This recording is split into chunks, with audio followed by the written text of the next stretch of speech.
Welcome to The Credit Edge. Ideas on time and working for a living. Let's get started. Today we're looking at something that I think sits at the heart of how we plan our lives. We're taking a close look at an essay called The Price of Saving. And it's written really for us, for people who live in that rhythm of, trading our hours for our wages. Yeah, and it's so important to frame this right from the start. This isn't going to be a deep dive about maximizing your 401k or, finding the next hot stock. It's about something deeper. It's about autonomy. We're using this essay, this piece of reflection, to really understand the hidden cost of just doing what we're told, of compliance, and how saving, if we're not careful, can become a trap. Right. It's about finding those moments of awakening, seeing what we're actually trading away when we pick what feels safe, when we choose that stillness over maybe unnecessary risk. I think to get to the heart of it, you should just read the opening lines. They lay out the whole tension of this thing perfectly. Okay, it really gets to that slow decay of our own potential. It says, saving begins as discipline, but without direction, it becomes stillness. Without purpose, it becomes fear. Without movement, it becomes time waiting instead of time growing. Time waiting instead of time growing. Okay, let's unpack that.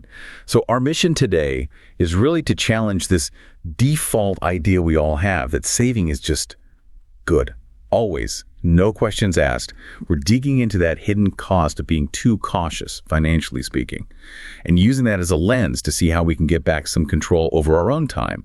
It's really about turning that discipline we have into velocity. That's the perfect word for it, velocity. It's the core of the whole philosophy, really. That awareness is reclamation. We have to look right at that paradox. I mean, we start saving to get control, don't we? To build something for the future. But if we're not paying attention, that same discipline, that inertia can turn into a loss of control over our own future. And that first step, that awakening, is just seeing the cost that's hidden under the price we think we're paying. I want to start with the feeling, that really relatable feeling the essay talks about. That moment you log into your bank app and you see the number is higher than last week. It's like validation for all the hours you put in. It is. That feeling is powerful because it's earned.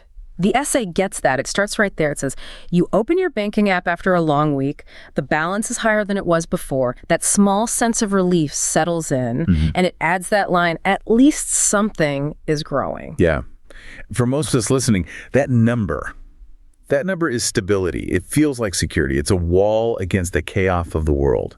And that feeling, that's a powerful motivator to keep going. It is, and that relief is important. It's the reward. But the essay, it pivots hard right after that. And that pivot is the shock we need to, wake up. It says, saving feels safe, but safety has a cost. And that's it. That's the moment we're forced to look past the good feeling of the number going up. We have to ask, what's the real trade-off here? What is that hidden price? So if safety has a cost, and we feel like we're doing the right thing, protecting our money, what are we actually losing? According to the essay, what's the real asset we're giving up? And this is where we get to the core principle. The idea that time is the only real currency. The essay makes this incredibly important distinction, a distinction between what a dollar protects and what it doesn't. Money, you see, it stores our labor. It's a record of the hours we already traded away. But just saving it, the essay is really clear on this. It does not protect our actual currency, our finite currency, our time. That's a huge distinction. That's so much bigger than just, talking about inflation. Money is a record of the past, but time is the only thing we have to create a future. Exactly. And the essay just hammers this point and says, saving protects dollars, but it does not protect time. We have to really sit with that. What does it mean? It means we're prioritizing storing our past work over developing our potential for future work. And the essay details what happens when we just stand still. It says it holds value still while the world keeps moving. Costs rise, years pass, opportunities age out quietly. Opportunities age out quietly. That phrase, that's the real danger, isn't it? It's not some big dramatic market crash that gets you. It's the slow, quiet death of what was possible. Can you maybe unpack that a little? What kind of opportunities are we talking about here? What ages out? Well, it happens on a couple of levels, I think. The first is the obvious one, the market itself. Let's say you're saving up to start a small business. You have a great idea, but you decide to be prudent. You wait 5 years to save up every last penny so there's zero risk. In those 5 years, the technology you were going to use is now outdated. The market shifted. Someone else did it faster and better. Your money is safe in the bank, but the opportunity itself, it's gone. It aged out. I see. So the money is there. The number is the same, maybe even a little bigger. but its power, its ability to actually buy you that future you wanted, it's just gone down because you waited too long. But what about the personal cost, the internal one? That's the second layer, and honestly, it's often the one that does the real damage. It's the aging out of your own personal energy, your own tolerance for risk. When you're younger, you have that, that resilience. You can work a full day and then spend 6 hours learning a new skill. You can live cheap, you can fail and get back up. But if you wait 10 years just to build up a bigger bank account, you might have the money, but do you still have that fire, that internal capital, that willingness to be uncomfortable, to risk it all? That ages out too. And that makes the jump so much harder, no matter how much money you have saved. And that leads right to the most brutal statement in the whole essay. It's really unflinching. It says, the real cost of saving is not what we give up now. It is the years we delay becoming who we could have been. It forces you to measure your life differently, not in dollars and cents, but in potential, in fulfillment. It completely changes the accounting, doesn't it? We're taught to worry about the risk of a bad investment, losing money. This essay forces us to look at the much bigger, quieter risk, the risk of not investing in ourselves at all. If the comfort we buy with our savings costs us the person we were supposed to become, the person who needed to move and learn and take a risk, then that comfort is the most expensive thing we could ever buy. That's the awakening. But let me push back on that a little bit. For someone who has seen real financial hardship, maybe someone who grew up with nothing, doesn't this talk of lost potential sound a bit, abstract, like a luxury belief?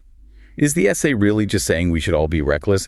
Because that feels like the opposite of the measured tone we're after here. That is a very fair and honestly a necessary question to ask.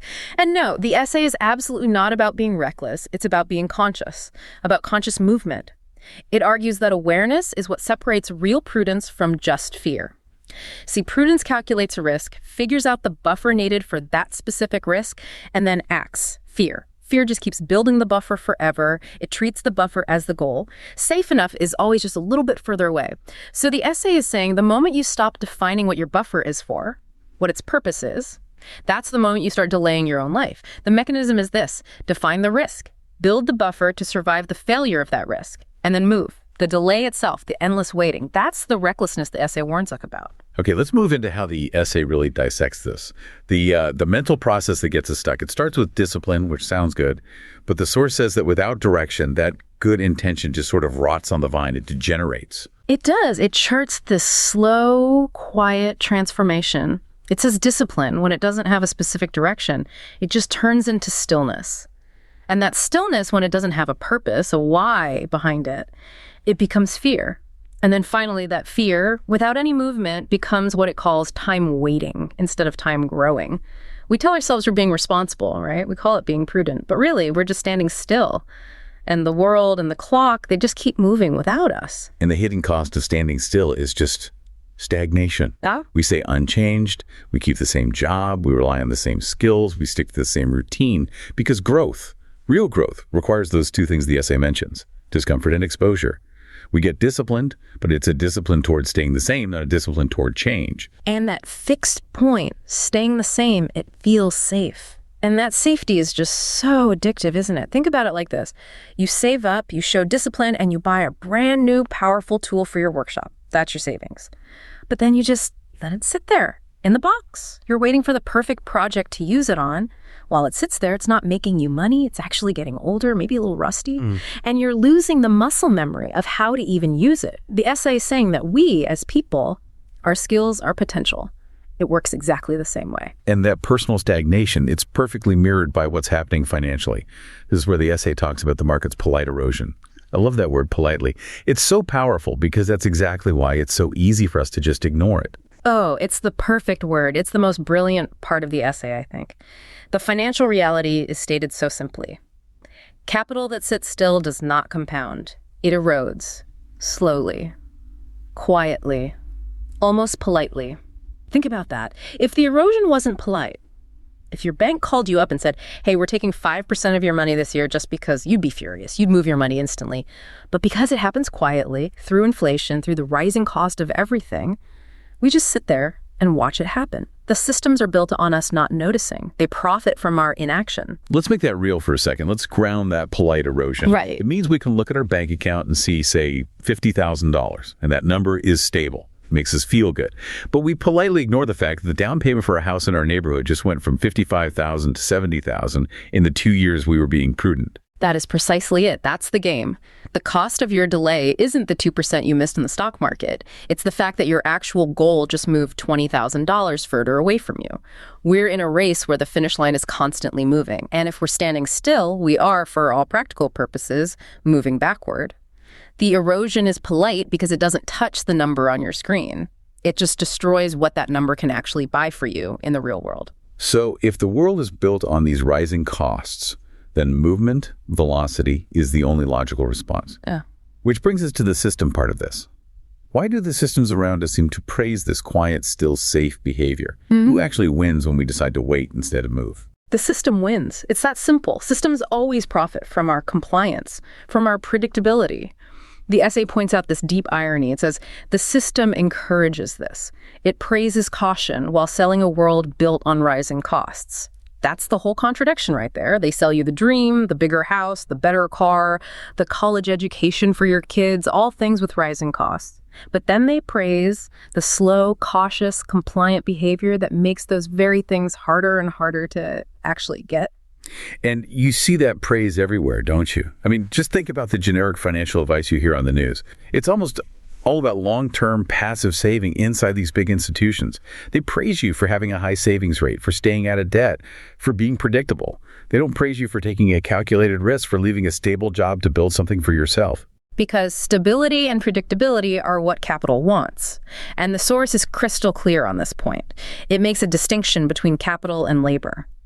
The system rewards patience, it says, but only when patience serves capital, not when it tracks labor. Now, think about what that means. If you already have capital, if you're wealthy, patience is a weapon. You can wait out a bad market. You can wait for the perfect deal. You can let your assets compound. Patience works for you. Right. But if you're labor, if your only source of income is trading your time for a wage, then patience just means you're waiting. You're waiting longer to reach a goal that keeps getting further away. Your labor is trapped. You're too afraid to risk the little bit of stability you've saved up. You become predictable. Exactly. And predictable labor is profitable labor for this system. If you have, say, $50,000 saved, and you are terrified of losing a single penny, you're more likely to accept a job with a slightly lower wage. You're more likely to put up with bad working conditions. You will delay and delay and delay taking the risk that might actually lead to your own autonomy.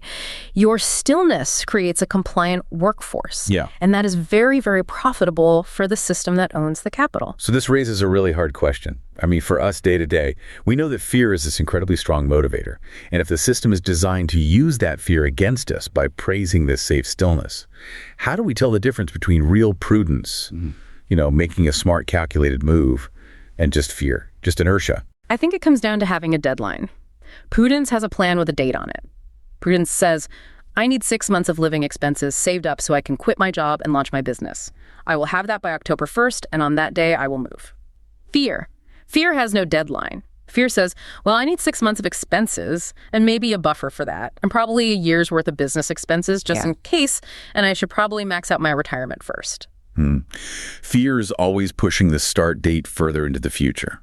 Prudence built a launch pad. Fear just builds a bigger and bigger cage. Let's really dig into why that cage is so comfortable. The essay argues that saving is so appealing, not because of what it does, but because of what it doesn't ask of us. It lets us feel like we're being responsible, but it's totally passive.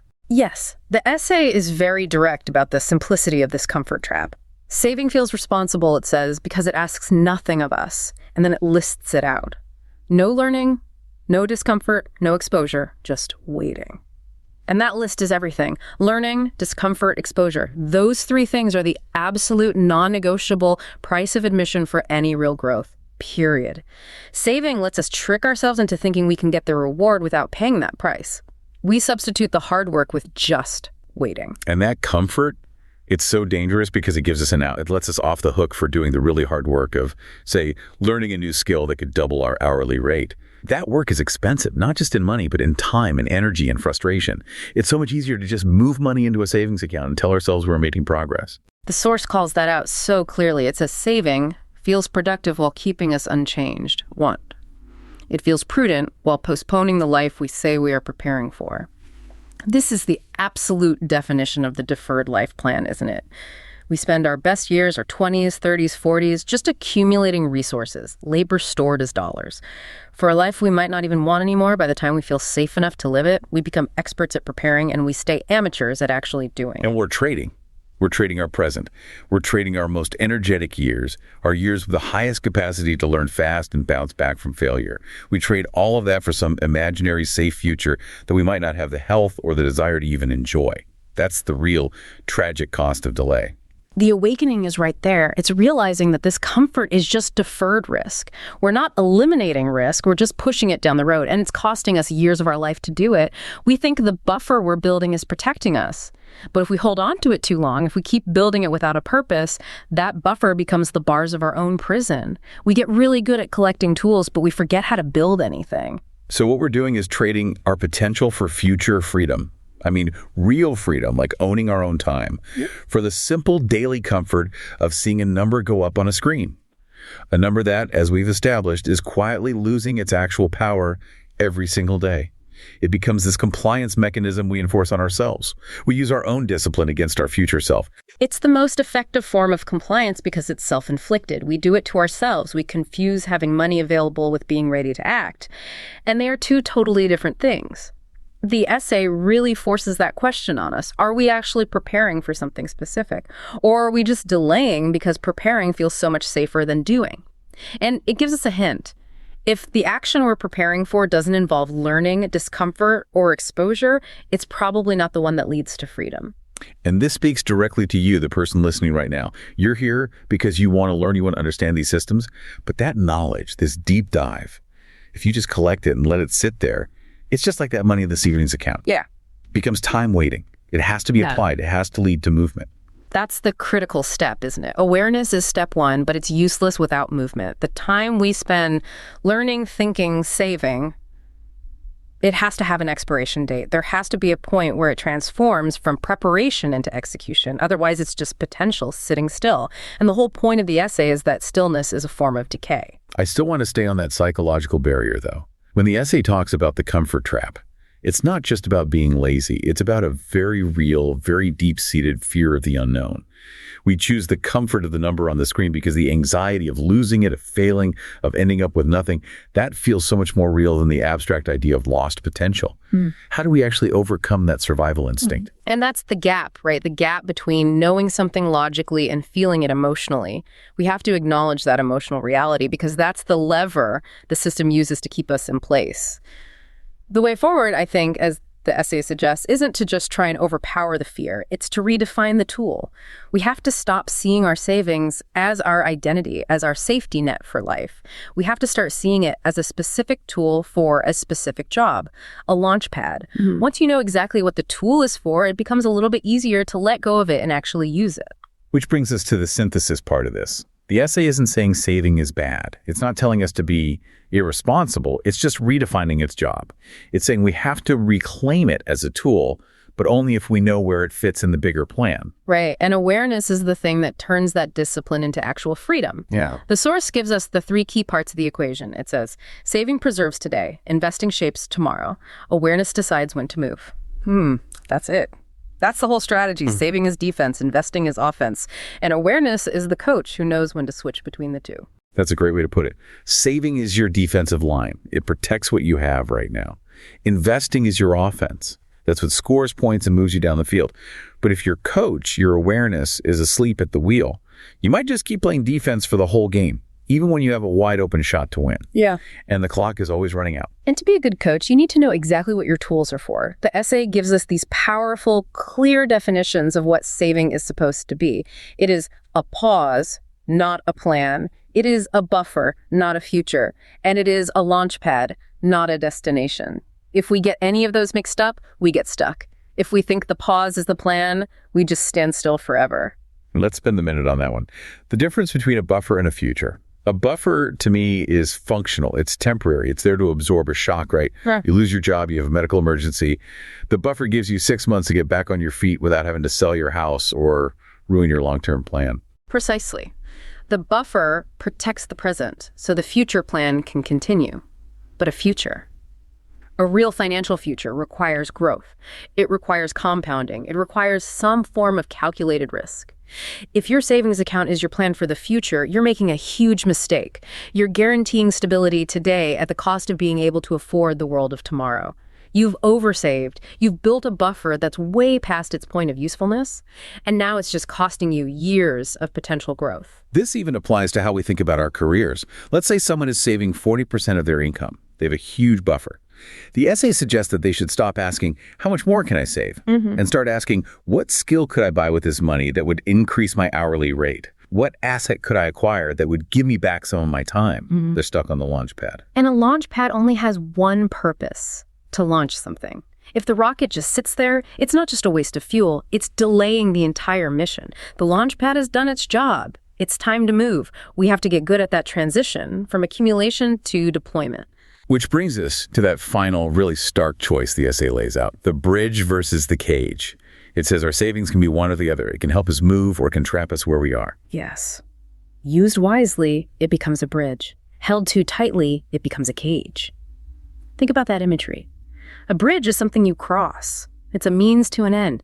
You get over it to get to the other side where the real destination is. A cage is where you stay. It confines you. It stops you from moving forward. So that choice forces us to look at why we're saving. What's the real motive? Are we saving so we can do something hard? Cross the bridge to a new career, a new city, a new venture? Or are we saving so we don't have to do anything hard, so we can stay in the cage of our comfortable, predictable job? The first motive is about freedom. It's driven by awareness. The second is about fear, and it results in compliance. And the essay suggests that true peace, financial peace, it compounds. But it only compounds when our discipline leads to more freedom, day by day, moment by moment. And that freedom is built on movement, on rhythm, not on static comfort. Let's define that idea. Peace compounds. It's more than just feeling less stressed about bills, isn't it? It sounds like the essay is connecting peace to a real, practical freedom from the system. It is. Peace compounding is the slow, steady reduction of your dependence on external systems. It's built on a series of small wins, small acts of autonomy. For example, you use your savings, your launch pad, to buy a certification in a high-demand skill. That skill makes you more valuable, which makes you less dependent on your current boss. That small movement compounded your peace. That's the return on time that you get from awareness. Stillness can never give you that. If your saving is a cage, it prevents that rhythm. It traps your labor and keeps you dependent. So we come back to that fear, that emotional block. We know, logically, that cash sitting still is losing value. We know that. But the feeling of risk, of potentially losing what we work so hard for, is just overwhelming for so many people. What's the essay's final word on how to face down that fear? The final instruction is to focus on clarity. The essay is just a mirror. It's trying to show us the cage that we've built for ourselves with our own good intentions. And at some point, we have to make the uncomfortable choice. We have to trade the immediate comfort of knowing the number is safe for the potential reward of velocity. The clarity is this. Delaying action because you're afraid of an unknown loss guarantees you a known loss, the loss of your own potential. The system doesn't care about your potential. It only wants your compliance. And breaking that cycle is always going to feel uncomfortable at first. So the awareness, just the simple awareness that saving is only a launch pad, that should change our behavior. We stop asking, how big does the number have to be for me to feel safe? And we start asking, what specific calculated action can this number buy me today that will get me one step closer to owning my own time? That is the entire shift in mindset, from seeing accumulation as the goal to seeing it as a resource waiting for a mission. And the moment that resource sits on the shelf for too long, it starts to go bad. We're not being asked to be reckless. We're being asked to be deliberate, to be urgent. So as we wrap up, this deep dive really gives us a critical distinction, especially for anyone trading their hours for a wage. Saving is vital. It's a protective measure for today. It's a buffer. But without awareness, without movement, the essay shows us how quickly it becomes a compliance tool, one that quietly steals our time and our future. We mistake preservation for progress, and that mistake costs us years. The core message is to see the whole cost, the non-financial cost. If real wealth is owning your hours, then peace isn't measured by the size of your savings account. It's measured by the velocity with which you deploy those savings to buy back your time. We have to use our stored labor, our dollars, with a sense of purpose, to gain control over our future labor, our future hours. We started with that feeling of relief, seeing the balance go up. But we end here, understanding that relief is an illusion if it's based on just standing still. The goal isn't temporary relief, it's compounding freedom. The essay says that savings should buy clarity, not hesitation. And that's the question we should leave you with. It's the essential one. What clarity has your current saving bought you? And what uncomfortable movement are you now ready to make to finally turn that pause into a launch pad? Thank you for joining us for this deep dive. We'll talk to you next time. Thanks for listening to The Credit Edge. Remember, your time matters. See you next episode.